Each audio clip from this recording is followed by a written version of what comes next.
Oi, turma. Do livro Francisco de Assis, João Nunes Maia e Miramês, no 9º capítulo, Unidos para o Bem. O mutirão do verdugo Ernesto era avassalador, com a participação de dezenas de entidades predispostas ao mal, escolhidos a dedos e reunidas em grupos selecionados pela intensidade das maldades que praticavam nas modalidades mais tétricas. Honesto, homenzarrão de traços grosseiros, abrutalhado, que tinha sede de sangue, como tinha de água, quando na carne fora acolhido pelo destino, por pesadas provações, desde a lepra até a loucura da fome e a nudez, reunindo consigo um grupo de pessoas em processos kármicos semelhantes, passara a vida inteira destilando escórias magnéticas inferiores na forma de provações incontáveis. 2 de seus filhos se tornaram assassinos por prazer, buscando suas vítimas nas estradas e delas abusando pelos impulsos dos mais grosseiros sentimentos. O furto lhes dava contentamento e entendiam que vida era aquela que viviam, onde os mais espertos gozavam às custas dos mais fracos. 2 de suas 4 filhas foram estupradas no ambiente da própria casa, e Carnápcia, sua mulher, era como fera enjaulada na carne. Pela descrição, conclui-se o que era essa família. Sua filha mais nova, Carmeline, adorava-o, e ele retribuía esse carinho através de um sentimento rudimentar, como despertar de seu amor a alguém na face da terra. Eram 2 espíritos ligados, sem que a ação de um pudesse interferir na quebra de harmonia entre essas 2 almas. A fera humana, presa à carne na personalidade de Ernesto, tornava-se uma ovelha, a um simples desejo de Carmeline, bastando a sua crença chorosa para desfazer todas as ideias funestas de Ernesto diante de qualquer circunstância.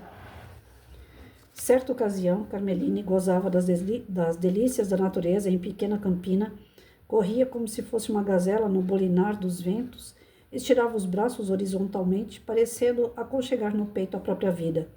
Se não pensava em algo mais elevado ou em coisa mais divina, era por lhe faltar o ambiente do aprendizado e por não conhecer naquela encarnação os elementos culturais suficientes.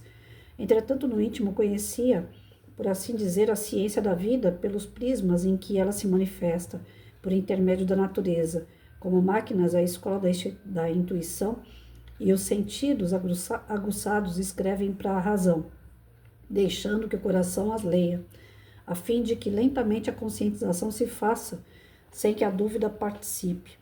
A menina moça vivia naquele ambiente sem gostar do sistema de vida escolhido por seus familiares e por vezes era encontrada em prantos.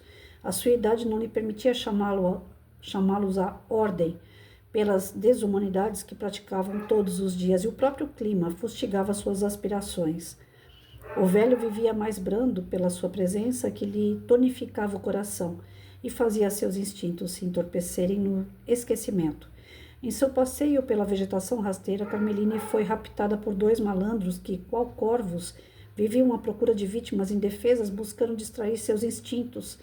Acharam que os deuses naquele dia os favoreciam nas suas aventuras. A moça, que enlouquecera oprimida nos músculos braços dos 2 malfeitores, que imediatamente abusaram o quanto quiseram do seu inocente corpo, deixando-o em estado lamentável. Quando voltou a si, desmemoriada, nunca mais acertou o caminho de casa, perambulou pelas encostas dos Apeninos e foi encontrada por alguns lenhadores que, por caridade, a conduziram à cidade mais próxima, sem que dela pudessem certificar a procedência, nem o que fazia. A confusão mental da jovem pelos choques emocionais inesperados foi tanta que articulava com dificuldade somente os sons li, li, li. Era o solfejo de uma canção que costumava cantar quando saía pelos campos ao encontro da natureza. Na cidade a apelidaram de a doida Lili. Ernesto quase enlouquecera também pela falta da filha. Os outros nem tocavam no assunto, acostumados a fazer o mesmo com filhas alheias. Os filhos aconselharam o pai a esquecer, pois ele já era doente e não devia aumentar seu sofrimento com coisas que estavam acontecendo todos os dias. Todavia ele não se conformava, seu coração quase parou e suas chagas fétidas pareciam que exalavam mais, como se cada pústula de seu corpo fosse um vulcão em ebulição. Sua mente estava enegrecida pelos últimos fatos e sua natureza íntima corrompeu os demais sentimentos que a filha tinha procurado despertar. Por amor àquela alma sofredora, tornou-se um tigre. A fera bravia agitou-se em seu íntimo sem ceder ao apelo da luz, que por vezes se manifestava em sua consciência, por branda claridade, ignorava a vida sem querer pensar em Deus, abjurou o amor, desprezando a amizade. O egoísmo petrificou mais seu coração e o mundo, com a perda da filha, tornou-se para ele um verdadeiro inferno, passando ele assim a ser o maior participante do mal. Certa feita, um salteador que, com seus capangas, roubara as vizinhanças passando perto da sua casa, nela entraram por parecer esta deserta. Com espanto encontraram Ernesto abandonado em um catre, em estado deprimente, sendo consumido pela lepra, e Filipino, diabólico, como era conhecido o salteador, que tinha horror à Morfeia, tomado de fástio, ateou fogo no casarão, dizendo assustado: hoje, infelizmente, estou praticando uma boa ação, mas vá lá. Essa doença é terrível. Se queimássemos todos os seus portadores, ficaríamos livres dessa impureza, desses marginais da natureza. Ao ser consumido pelas chamas ateadas por Filipino, sentiu leve vontade de agradecer a Deus. Porém, abandonando essa ideia, concentrou-se na vingança, mentalizou um ser que tivesse qualidades nobres ao lado da filha e, colocando todas as suas forças mentais na busca, conseguiu vê-la nos braços dos dois homens sendo estuprada inconscientemente. Quis gritar por entre o fogo, lançando ódio em todas as direções, mas as línguas ardentes não o permitiam. Contudo, mesmo em alta temperatura, com os seus pensamentos livres, escapulindo em dimensão diferente, Ernesto deixara queimar dentro de si tudo o que fosse de bom, preservando a maldade, a prepotência e a autoridade, retemperando o gigante como um verdadeiro dragão das lendas para atear fogo onde passasse. Seria ele um verdugo implacável. Relatamos alguns detalhes da vida de Ernesto na Terra para evidenciar os motivos que levaram esse espírito terrível a criar seu grupo maldito, que devastava a consciência, crendo que o mais forte era o mais feliz. Não queria ouvir falar em caridade, em religião, em Deus. Reuniu camaradas da mesma estirpe, portadores de idênticas revoltas, e assim foi crescendo um mutirão das sombras, que quando baixava em uma pobre cidade, dir-se-ia que ofuscava a luz do sol. O povo esquecia a honestidade, a corrupção avassalava as consciências, aumentando-se as mortes nas madrugadas, graçavam a peste e a fome. Era uma verdadeira calamidade. O diretor espiritual de Assis, contendo com um esquema doutrinário de João Evangelista, falou-lhe humildemente: conheço, Senhor, um terror das trevas, de cujas negras urdiduras conseguimos, às vezes, defender as pessoas. Todavia, temo que alguém o enfrente face a face. Sei, graças a Deus, que isso é transitório, que somente o bem é eterno. Contudo, esses espíritos são terríveis. Como queres saber os pontos estratégicos dessas sombras, poderei indicá-los. E que Jesus Cristo te abençoe nos trabalhos de desfazer esse mutirão de maldade. Caso sirvamos para alguma coisa, estaremos, eu e os companheiros que nos ajudam, a teu inteiro dispor. Vou parar por aqui. Pelo pouco que eu entendi, porque eu não entendi direito essa primeira parte aí, onde fala desse Ernesto. Como minha memória me trai, eu não sei se já falamos desse Ernesto antes.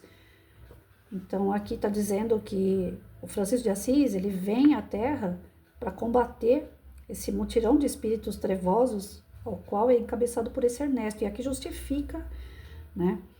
Explica, melhor dizendo, né? Explica o porquê que ele é tão revoltado, porque ele é tão trevoso. Porque na época que ele viveu, ele também já era um ser muito egoísta, muito orgulhoso. E com a perda da única filha que ele realmente amava, porque o restante dos filhos ele não tinha amor, mas essa menina ele tinha, já eram espíritos afins de outras encarnações, né? A menina foi estuprada, perdeu a memória, sumiu, e ele, sem a filha, ele passou a ficar ainda mais trevoso, mais nervoso, com mais raiva, com mais ódio. E para ajudar, a casa dele foi saqueada no dia em que ele estava sozinho, sendo corroído pela lepra, não teve como ele se defender. e o bandido acabou ateando fogo na casa dele, onde ele morreu queimado. Teve a consciência durante como é que fala? O momento em que ele saía do corpo, o momento em que ele estava sendo desligado do corpo físico, ele teve a visão da filha sendo estuprada e perdendo a memória, então isso tudo foi corroendo o coração dele ainda mais. Não teve perdão, não teve indulgência para com o próximo, ele não conseguiu raciocinar que essas coisas estão ligadas ao campo espiritual e são procedentes justamente de cada espírito, da sua maldade e a sua colheita. Mas naquele momento ele preferiu acreditar que tudo faz parte de uma grande maldade humana e que todos merecem sofrer. Então ele se torna aí um espírito que vai buscar sempre a discórdia, a corrupção, a maldade, o sofrimento, a dor que ele sente, ele quer que o outro sinta também. Isso justifica muito as situações que a gente vê no nosso dia a dia, de pessoas que gostam de ver o outro sofrer. Às vezes se faz de amigo, dá um sorrisinho e tal, mas está por trás te traindo. Porque na verdade ele tem uma certa inveja da sua vida, ele não quer que você prospere. No seu íntimo ele tem a maldade, então ele acaba articulando situações que você acaba sucumbindo, acaba errando, acaba tendo sofrimento, né, direto ou indiretamente a essas pessoas que estão em sua volta. As pessoas que são infelizes, elas querem sempre ver o outro infeliz. A felicidade de um infeliz é ver a infelicidade do próximo. E isso é regra, não tem exceção. Todas as pessoas que são infelizes, elas buscam trazer a infelicidade geral. Porque elas não querem sofrer sozinhas, elas acreditam que o outro sofrendo alivia a dor dela. Então a gente vê aí traficante, a gente vê pessoas no crime, ligados ao roubo, ao furto, à violência urbana, à violência rural. A gente vê essas pessoas que querem dominar o que é do outro, né? Até hoje tem esses movimentos infelizes aí, que querem dominar terras alheias, né? De pessoas que pagaram seus impostos, que têm os seus bens dentro de uma proposta de trabalho, de conquista, e aí vem sempre pessoas de fora querendo tomar. Então essa guerra de território, essa guerra de querer o que é do outro, isso é milenar.